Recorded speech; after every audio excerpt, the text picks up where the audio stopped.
देश के अंदर जो माहौल है, जो हालात बने हुए हैं, क्या आप पोस्टर दिखाने के ऊपर टांगे तोड़ दे रहे हो? जरूरत क्या है? आप बुलडोजर क्यों चला रहे हो साहब? ऐसा कौन सा उन्होंने गुनाह कर दिया?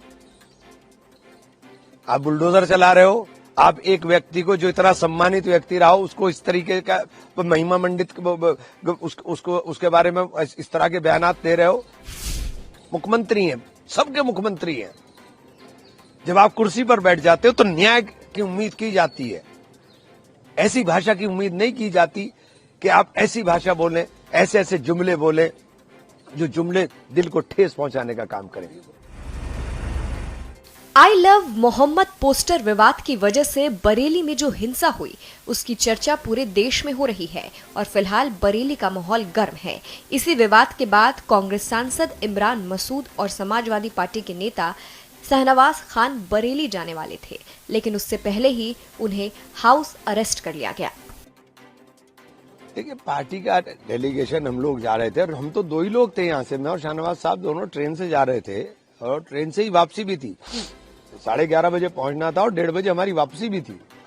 लेकिन ऐसा हालात हो गए, मुझे नहीं समझ में आता कि बिल्कुल एकदम हर चीज के ऊपर पाबंदी। आपने हमें रोक करके खड़ा कर दिया। क्यों खड़ा कर दिया भाई? आपने कहा नहीं जाएंगे साहब, माहौल खराब है। किस बात के लिए माहौल खराब है? हम तो शांति के दूत हैं, हम गांधीवादी लोग हैं, हम देश के अंदर नफरत के माहौल को शांत करने वाले लोग हैं। तो हमसे तो ये उम्मीद कोई नहीं कर सकता कि हम नफरत की बात करेंगे। हम तो मोहब्बत के प्रहरी हैं। और जो कुछ हालात बरेली के अंदर बने हैं, मैं तो एक बात पहले भी कही और फिर कह रहा हूं कि देश के अंदर जो माहौल है, जो हालात बने हुए हैं, क्या आप पोस्टर दिखाने के ऊपर टांगे तोड़ दे रहा हूं? पोस्टर दिखाने पर सिर्फ गुजरात में जल्लूस निकाला, मध्य प्रदेश में जल्लूस निकाला मार करके, राजस्थान के अंदर यही हुआ कि जबरदस्ती, अलीगढ़ की भी घटना उठा लीजिए, कोई कार्रवाई नहीं आप करते हो, सिर्फ पोस्टर दिखाने पर आप टांगे तोड़ दे रहे हो। लेकिन फतेहपुर के अंदर मस्जिद में, मजार में घुस करके तोड़फोड़ की जाती है, कब्रों को तहस नहस किया जाता है, पुलिस की बैरिकेडिंग तोड़ दी जाती है, पुलिस का डंडा नहीं उठता है। मुजफ्फरनगर की सड़कों पर, होटलों में अभी 2 महीने पहले कितनी लूटपाट हुई, पुलिस का डंडा नहीं उठेगा। समझा बुझा के शांत कर दिया, समझा बुझा के। ये समझाना बुझाना उपद्रवियों के लिए कहां इस्तेमाल होता है, ये आप भी समझ रहे हैं। लेकिन हमारा कोई लड़का अगर खड़े होकर के एक पोस्टर भी दिखा देता है जिसके अंदर लव मोहम्मद लिखा है, मैं उसका पैरोकार नहीं हूं, क्योंकि आप सल्लल्लाहु अलैहि वसल्लम के लिए इस तरह के पोस्टर दिखाने की कोई जरूरत नहीं है। और तमाम उलेमा इकराम को आगे आकर के इस बात को कहना चाहिए कि आप सल्लल्लाहु अलैहि वसल्लम के नाम को इस तरह से ना लिखे। आप सल्लल्लाहु अलैहि वसल्लम के नाम के साथ मोहब्बत मुसलमान होने की गारंटी है, तो उसको दिखाने की जरूरत नहीं है, उसे प्रदर्शित करने की जरूरत नहीं है। मौलाना सज्जाद नौमानी साहब का एक बयान आया है, मैं और तमाम उलेमा इकराम से कहना चाहता हूं कि सबको आगे आकर के, ये नाजुक दौर चल रहा है मुल्क के अंदर, जिस दौर के अंदर हमारे ऊपर सबसे ज्यादा निशाना है, और हमारे ऊपर निशाना साध करके ये तमाम तर नाकामियों को छिपाना चाहते हैं। ये चाहते हैं कि इनकी तमाम तर नाकामियां उस नफरत के माहौल में दब जाएं, जो नफरत का माहौल ये देश के अंदर पैदा कर रहे हैं। 27 का चुनाव है, चुनाव हारने का डर सता रहा है, इसलिए मुसलमान के ऊपर लाठी, डंडा, बुलडोजर, गोली सब चलाने का काम हो रहा है। और ये जो नफरतें हैं, इन नफरतों की बुनियाद के ऊपर उन तमाम नाकामियों को छुपा करके चुनाव के एजेंडे को अपने चलाना चाहते हैं।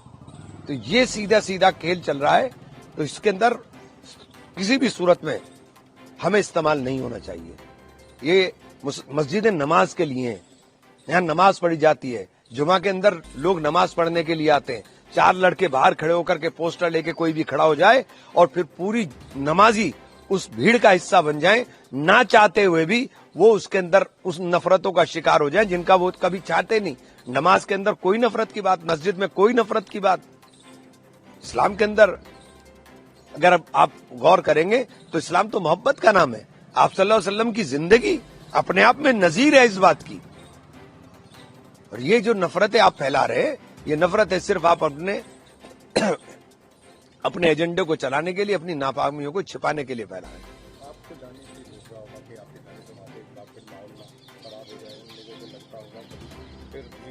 इमरान मसूद मोहब्बत का नाम है। इमरान मसूद नफरत का नाम नहीं है। मैं मुल्क के अंदर मोहब्बत की प्रहरी हैं। राहुल गांधी के सिपाही हैं, महात्मा गांधी के अनुयायी हैं, अंबेडकर वादी हैं। तो हमारे से ये उम्मीद नहीं की जा सकती। हमारे लिए संविधान सबसे ऊपर है। संविधान की शपथ ली है। ये संविधान की शपथ लेकर के उसको झूठा कर रहे हैं। न्याय की देवी जो है उसकी आंखों पर पट्टी होती है। इन्होंने आंख खोल ली है। सेलेक्टिवली वार करते हैं, छांट करके वार करते हैं, धर्म और जाति के नाम पर वार करते हैं। तौफीक रजा जो भाई हैं वो भी इस बात को कह रहे हैं कि अगर प्रशासन जो है उनको जाने की अनुमति दे देता तो शायद ये सब कुछ ना होगा। और आपने कल देखा भी होगा तौफीक रजा के घर पर बुलडोजर भी नहीं तो जाने की जरूरत। एक बात तो बताइए, अनुमति मांग क्यों रहे आप क्यों इकट्ठा कर रहे? जरूरत क्या है? आप बुलडोजर क्यों चला रहे हो साहब? ऐसा कौन सा उन्होंने गुनाह कर दिया? आप बुलडोजर चला रहे हो। आप एक व्यक्ति को, जो इतना सम्मानित व्यक्ति रहा हो, उसको इस तरीके का महिमा मंडित उसको उसके बारे में इस तरह के बयानात दे रहे हो, तू तड़ाक की भाषा का इस्तेमाल कर रहे हैं। ये तो मीडिया को भी कहना चाहता हूं कि आप 2 मिनट के अंदर ऐसी भाषा इस्तेमाल करते हो, उनके लिए भी करके दिखाओ ना। उन नफरती लोगों के लिए भी करके दिखाओ ना, जो सीधे सीधे खुलेआम नफरत नाम लेकर के नफरत बोलते हैं। आप में हिम्मत नहीं है। आप तो एजेंडा चला रहे हो। उनके साथ साथ जो उनके अनुयायी थे, जो उनके साथ आए थे, उनको जो प्रॉपर्टी है उनको सील करने की कल से प्राधिकरण ने कार्रवाई। मैं तो ये कह रहा हूं ना, और आगे भी ये तो काम सब होना है। हमारे साथ ये सब काम होना है। जब हमें पता है कि हमारे साथ ये सब काम होना है तो हमें मोहतात रहने की जरूरत है, हमें होशियार रहने की जरूरत है। ये तो होना ही है। ये कोई ऐसी चीज नहीं है कि ये नई चीज है। ये तो सब होना है। हो सकता है कल को मेरा भी घर गिरा दे, तो ये तो हमें तैयार रहना पड़ेगा। करोड़ों की संपत्तियां सब सील कर रहे हैं। तो ये तो मैं कह रहा हूं ना कि ये सब हो रहा है, ये तो सब चल रहा है। लेकिन ये जो आप कर रहे हो उसका देश के ऊपर बहुत बुरा असर पड़ रहा है। इसका देश के ऊपर बहुत बुरा असर पड़ रहा है। पूरे विश्व के अंदर हम कहां खड़े हो गए आपकी नफरतों की वजह से। आपको इसका आकलन करना पड़ेगा। आपको सोचना पड़ेगा कि जो हमारे दोस्त थे, जो हमेशा हमारे साथ खड़े रहे, वो आज हमसे दूर हो रहे हैं। आपको सोचना पड़ेगा। आपको देश के लिए सोचना पड़ेगा। आप देश के लिए नहीं सोच रहे हो। आप केवल अपनी कुर्सी के लिए सोच रहे हो। अगर देश के लिए सोचोगे तब समझ में आएगा कि हम पूरे विश्व के अंदर आज अकेले खड़े हो रहे हैं। मुख्यमंत्री योगी आदित्यनाथ कह रहे हैं कि मौलाना को भूल गया था कि शासन किसका है। 2017 से पहले ये सब चीज चली। ये तकब्बुर के लफ्ज हैं। ये तकब्बुर के लफ्ज हैं। ईश्वर को घमंड पसंद नहीं है। घमंड ना करें। ईश्वर को घमंड पसंद नहीं है। मुख्यमंत्री हैं, सबके मुख्यमंत्री हैं। जब आप कुर्सी पर बैठ जाते हो तो न्याय की उम्मीद की जाती है। ऐसी भाषा की उम्मीद नहीं की जाती कि आप ऐसी भाषा बोलें, ऐसे ऐसे जुमले बोलें, जो जुमले दिल को ठेस पहुंचाने का काम करें। तो आप ही लोगों की बात कर रहे हैं। वो कह रहे हैं कि जो बच्चे हैं, जो नासमझ हैं, जो नहीं जानते, हम खुद ही कह रहे हैं। पढ़ाने की बजाय उनको लिखाने की बजाय सड़कों पे लेके आते हैं। और मैं तो खुद कह रहा हूं, देखिए, ये तो मैं खुद कह रहा हूं कि ये मस्जिदें नमाज के लिए हैं। लोगों की राजनीति का अड्डा नहीं हो सकती। लोगों की प्रदर्शन का हिस्सा नहीं हो सकती। मस्जिदें नमाज के लिए हैं। अब आपका आगे क्या प्लान है? नहीं, कुछ नहीं है। हम लोग बैठे हैं। ये इन्होंने चारों तरफ घेरा लगाया हुआ है।